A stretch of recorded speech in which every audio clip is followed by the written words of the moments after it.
Pozdrav svima, danas ću da vam pokažem kako da skinete i instalirate program za editovanje slika Photoscape. U njemu možete da radite neke dobre stvari, ali ne možete baš kao u Photoshopu. Uploadao sam na Speedy Share da vam bude lakše skiniti, znači kliknite opet na ove tačkice i skinete ga. I dobit ćete ovakvu instalaciju, uđete u nju i sada idete I agree install, I agree, I do not accept, idete install i malo pričekate.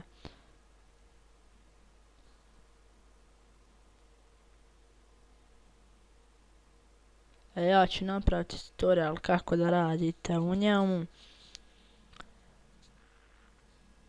pošto neki ne znaju.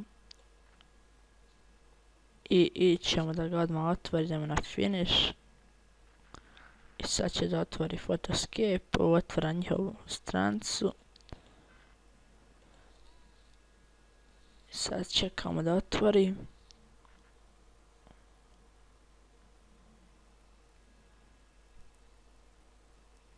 Ja vidite kako izgleda, imate ove razne